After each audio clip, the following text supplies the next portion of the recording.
नमस्कार मंडळी. आजच्या या विशेष आणि सविस्तर विश्लेषणामध्ये स्वागत आहे. आज आपण हाऊसिंग सोसायटीच्या रिडेव्हलपमेंटवर म्हणजेच पुनर्विकासावर चर्चा करणार आहोत. अनेकांना वाटतं की बापरे, ही तर खूपच डोकेदुखीची प्रक्रिया आहे. पण खरं सांगू, महाराष्ट्र शासनाच्या सेक्शन 79A च्या गाईडलाईन जर पाहिल्या ना, तर ही खऱ्या अर्थाने एक अतिशय सुस्पष्ट स्टेप बाय स्टेप जाणारी प्रक्रिया आहे. आज आपण मूळ माहितीच्या आधारे हा सगळा गुंता एकदम सोप्या भाषेत डिकोड करणार आहोत. तर चला लगेच सुरू करूया. बघा, सुरुवातीलाच एक गोष्ट अगदी डोक्यात फिट बसून घेऊया. रिडेव्हलपमेंट ही एक अत्यंत सोपी प्रक्रिया आहे. ती फक्त सदस्यांद्वारेच गुंतागुंतीची केली जाते. अगदी 100% खरं आहे हे.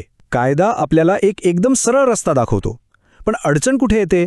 जेव्हा सोसायटीत अंतर्गत राजकारण किंवा वैयक्तिक हेतू आड येतात.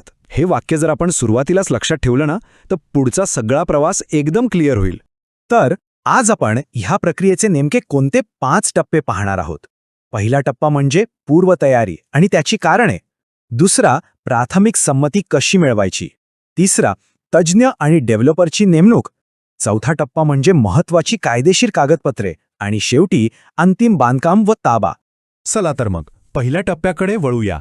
फेज 1, पूर्वतयारी आणि कारणे. सोसायटीमध्ये रिडेव्हलपमेंटचा विचार नेमका सुरू कधी आणि कसा होतो?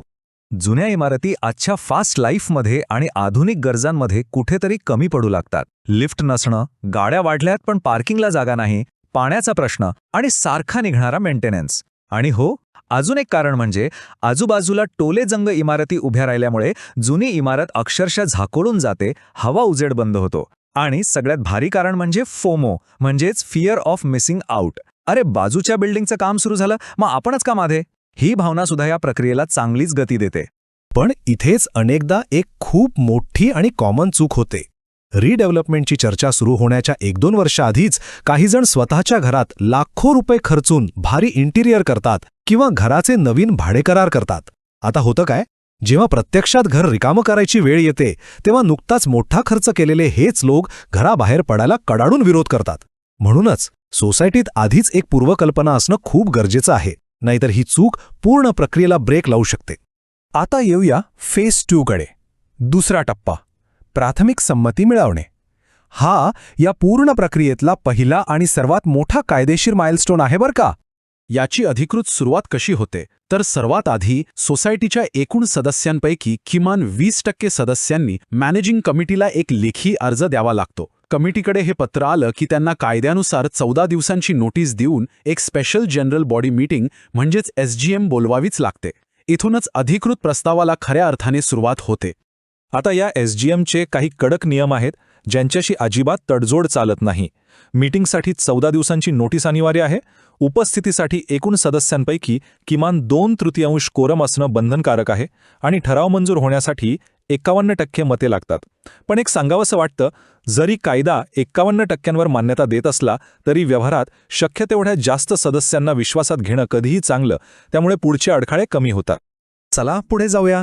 तिसरा टप्पा, तज्ज्ञ आणि डेव्हलपरची नेमणूक. योग्य व्यावसायिक लोकांची निवड करणं हा या पूर्ण प्रक्रियेचा कणा आहे.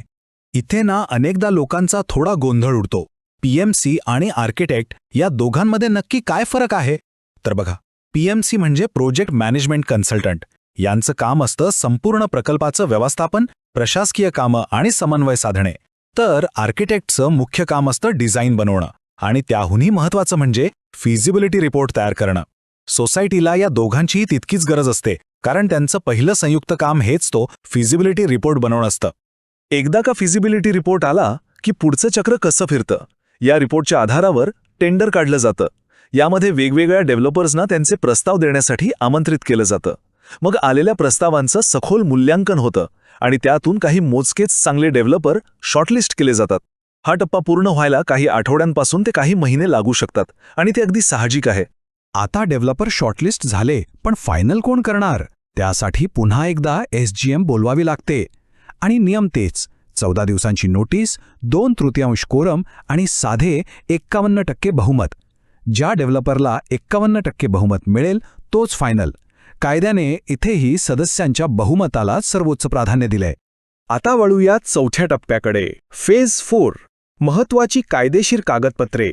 हा तो टप्पा आहे जिथे आपलं भविष्य प्रत्यक्षात कागदावर सुरक्षित होतं. इथे चूक करून अजिबात चालत नाही. बघा, प्रकल्पासाठी लागणारी काही अत्यंत महत्त्वाची कागदपत्रे आहेत. फिजिबिलिटी रिपोर्ट आणि टेंडर डॉक्युमेंटबद्दल आपण बोललोच. मार्केटमध्ये अनेकदा MOU केला जातो, पण लक्षात घ्या, तो पूर्णपणे ऐच्छिक आहे.